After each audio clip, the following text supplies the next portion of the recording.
Hi friends, എല്ലാവർക്കും മിനീസ് കിച്ചണിലേക്ക് ഒരിക്കൽ കൂടി സ്വാഗതം. ഇന്നൊരു പുഡിങ്ങിൻ്റെ റെസിപ്പിയുമായിട്ടാണ് വന്നിരിക്കുന്നത്. പാലും 10 രൂപയുടെ ചെറിയ പാക്കറ്റ് ബൂസ്റ്റിൻ്റെ താളും ഉണ്ടെങ്കിൽ ഈസി ആയിട്ട് ഉണ്ടാക്കിയെടുക്കാൻ പറ്റുന്ന ഒരു പുഡിംഗ് റെസിപ്പിയാണ്. നിങ്ങളെല്ലാവരും ഒന്ന് ട്രൈ ചെയ്ത് നോക്കണം. നമുക്ക് വീഡിയോയിലേക്ക് പോയാലോ. വളരെ സിമ്പിളായിട്ട് ഉണ്ടാക്കാൻ പറ്റുന്ന ഒരു പുഡിങ്ങിൻ്റെ റെസിപ്പിയാണ് കാണിക്കുന്നത്. പാലും ബൂസ്റ്റും കൊണ്ട് പെട്ടെന്നുള്ള നല്ല ടേസ്റ്റായിട്ടുള്ളൊരു പുഡിങ്ങാണ്. അതിനായിട്ട് 1 ലിറ്റർ പാൽ ഞാൻ എടുത്തിട്ടുണ്ട്. ഒരു പാൻ വെച്ചിട്ടുണ്ട്. ഇപ്പോൾ അടുപ്പയിലല്ല വെച്ചേക്കുന്നത്, സാധാരണ പോലെ ഇങ്ങനെ വെച്ചേക്കുവാണ്. പാൽ ഇതിലേക്ക് ഒഴിക്കാം. 1 ലിറ്റർ പാൽ ഒഴിക്കാം. പാൽ ഇതിലേക്ക് പാനിനകത്തോട്ട് ഒഴിച്ചിട്ട്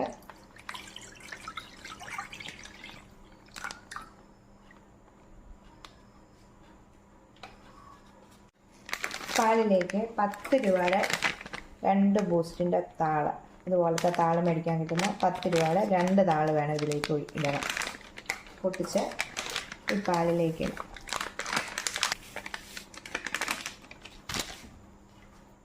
ഒന്ന് നമുക്ക് മിക്സ് ചെയ്ത് കൊടുക്കാം.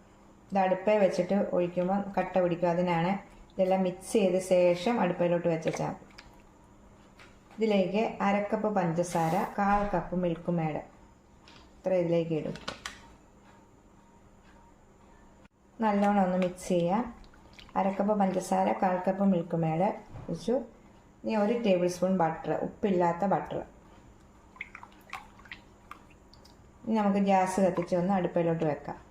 ഇത് 10 ഗ്രാം ചൈന ഗ്രാസ് 1 കപ്പ് വെള്ളത്തിനകത്ത് ഞാൻ കുതിർത്ത് വെച്ചിട്ടുണ്ടായിരുന്നു. ഇത് നമുക്ക് ഇതും വേറൊരു അടുപ്പയിലോട്ട് വെച്ച് ചൂടാക്കണം. പാലിൻ്റെ ചൂടും ഇതിൻ്റെ ചൂടും ഒരേപോലെ. എൻ്റെ യൂട്യൂബ് ചാനലിൽ ഒത്തിരി പുഡിങ്ങിൻ്റെ റെസിപ്പി ഇട്ടിട്ടുണ്ട്. ഞാൻ വിൽക്കുന്ന പുഡിങ്ങിൻ്റെ ഒക്കെ റെസിപ്പികളാണ് കൊടുത്തേക്കുന്നത്. എല്ലാവരും ഒന്ന് കാണണം. ഇതിന് 10 ഗ്രാം ഉണ്ടെങ്കിൽ, ചൈന ഗ്രാസ് ഉണ്ടെങ്കിൽ നല്ല കട്ടിയായിട്ട് നമുക്ക് കിട്ടും. ഇത് ഞാൻ 10 മിനിറ്റ് നേരം കുതിർത്ത് വെച്ചേക്കുവാണ്. ഇത് നമുക്ക് അടുപ്പിലോട്ട് രണ്ടും ഒരേപോലെ വെക്കണം. പാല് തിളച്ചു പോകല്ലേ. തിളയ്ക്കാൻ ആയി വരുന്ന പരുവത്തിൽ തീ ഓഫ് ചെയ്യണം. ഗ്യാസ് കത്തിച്ചിട്ടുണ്ട്. നല്ലോണം ഒന്ന് ഇളക്കണം. നമ്മൾ ബൂസ്റ്റ് ഒന്നും കട്ട പിടിക്കാതെ നല്ലോണം ഒന്ന് മിക്സ് ചെയ്യും. ചൂട് ചെല്ലുമ്പോൾ ഈ ബൂസ്റ്റ് എല്ലാം നല്ലോണം അലിഞ്ഞു ചേർന്നോളും. കട്ടയെല്ലാം നല്ലോണം അലിഞ്ഞിട്ടിട്ടുണ്ട്. നല്ലോണം ഒന്ന് ചൂടായി വന്ന് തിളച്ചു പോകല്ലേ പാല്. പ്രത്യേകം ശ്രദ്ധിക്കുക. പുഡിങ് ഉണ്ടാക്കുമ്പോഴും നമ്മൾ ഒത്തിരി കാര്യങ്ങൾ ശ്രദ്ധിക്കണം. എന്നെങ്കിൽ നല്ല രീതിയിൽ പുഡിങ് കിട്ടത്തുള്ളൂ. എന്നാൽ പുഡിങ് ഉണ്ടാക്കാൻ എളുപ്പമാണിതാൻ. ഇപ്പോൾ ബൂസ്റ്റ് എല്ലാം നല്ലോണം അലിഞ്ഞിട്ടുണ്ട്. ചൂട് ചെന്നപ്പോൾ നല്ലോണം എല്ലാം അലിഞ്ഞു.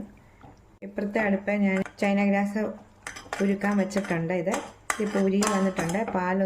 ഒന്നുകൂടെ ഒന്ന് ശരിക്ക് ചൂടായി കഴിയുമ്പോൾ അതിലേക്ക് അരിച്ചൊഴിക്കണം.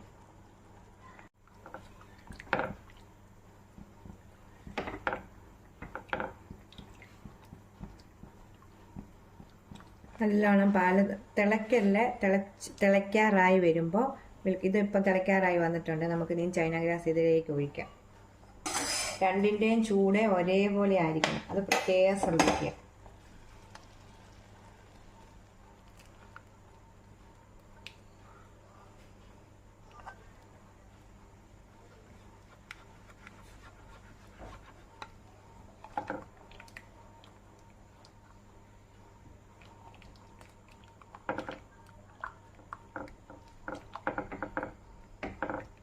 ഈ ചൈന ഗ്രാസ് ഒഴിച്ച് കഴിഞ്ഞ് ഒരു 3 മിനിറ്റും കൂടെ പാലിരുന്നിട്ട് നമുക്ക് തീ ഓഫ് ചെയ്യാം.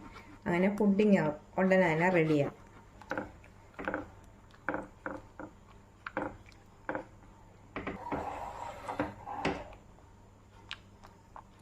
രണ്ടിൻ്റെയും ചൂട് ഒരേപോലെ ആയിരിക്കണം. പിന്നെയും ഞാൻ പറയുന്നത് ശ്രദ്ധിച്ചില്ലെങ്കിൽ പാല് പിരിഞ്ഞു പോകും. ഇത് കണ്ടോ, ഇപ്പം ഇതൊന്നും പിരിഞ്ഞിട്ടില്ല. ഇത് കറക്റ്റ് അതാണ്. ഒരു 3 മിനിറ്റ് ഇരുന്ന് കഴിയുമ്പം തീ ഓഫ് ചെയ്യാം. 3 മിനിറ്റായി തീ ഓഫ് ചെയ്തിട്ടുണ്ട്. നമുക്കിനി ഇത് സെറ്റ് ചെയ്യുന്ന ബൗളിലേക്ക് ഇത് ഒഴിക്കാം. ഇതുപോലൊരു ബൗൾ വെച്ചിട്ടുണ്ട്. എപ്പോഴും ചതുരത്തിലുള്ളതല്ലേ ഞാൻ പുഡിങ് ഉണ്ടാക്കി കാണിക്കുന്നത്. ഇന്ന് ഞാൻ ഇതുപോലൊരു ബൗൾ വെച്ചിട്ടുണ്ട്. ഒഴിക്കുമ്പോൾ നമുക്കൊന്ന് അരിച്ചൊഴിക്കാം. ഈ അരിപ്പയിൽ കൂടെ തന്നെ നമ്മൾ ചൈന ഗ്രാസ് അരിച്ച് അരിപ്പയിൽ കൂടെ തന്നെ നമുക്കൊന്ന് അരിച്ചൊഴിക്കാം.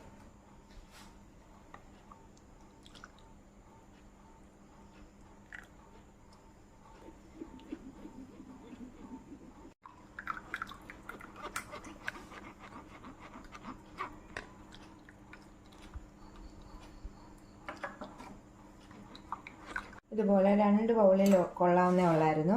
ഇനി ഇതിൻ്റെ മേളിലെ ഈ കുമ്മളകൾ ഇങ്ങനെ ഒന്ന് സ്പൂണും കൊണ്ടൊന്ന് നമുക്ക് കോരിക്കളയണം. ഇല്ലെങ്കിൽ നമ്മൾക്കിത് സെറ്റായി വരുമ്പോഴത്തേക്ക് ഇങ്ങനെ കാണാനൊരു ഭംഗിയില്ലാതെ കിടക്കും. ഏത് പുഡിങ് ഉണ്ടാക്കി കഴിഞ്ഞാലും നമ്മൾ ഇതിൻ്റെ മേളിലത്തെ കുമ്മളകൾ ഇങ്ങനെ മാറ്റി കൊടുക്കണം. കണ്ട് എന്ത് ഈസി ആയിട്ട് എളുപ്പം ഉണ്ടാക്കാൻ പറ്റുന്ന പുഡിങ്ങാണ്.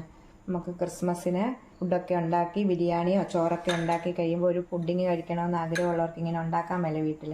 പുറത്ത് വെച്ച് നല്ലോണം തണുത്ത ശേഷം ഫ്രിഡ്ജിൽ വെച്ച് നല്ലോണം തണുപ്പിച്ചിട്ട് ഉപയോഗിക്കും. ഇപ്പം നമുക്ക് പുറത്തിങ്ങനെ വെച്ച് നല്ലോണം ആറട്ടെ. ഫ്രിഡ്ജിൽ വെച്ച് 4-5 മണിക്കൂർ കഴിയുമ്പോൾ നല്ല ടേസ്റ്റ് ആയിരിക്കും. ഇതിൻ്റെ മുകളിലേക്ക് നമ്മൾ ഇച്ചിരി ബൂസ്റ്റ് ചൂടൊക്കെ ഇട്ട് ഡെക്കറേഷൻ ചെയ്യും.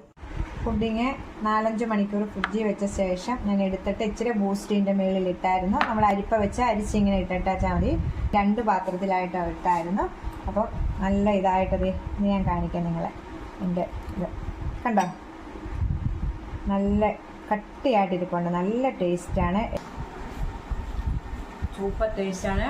അപ്പോൾ അടുത്തൊരു വീഡിയോ കാണാം. ടാറ്റാ.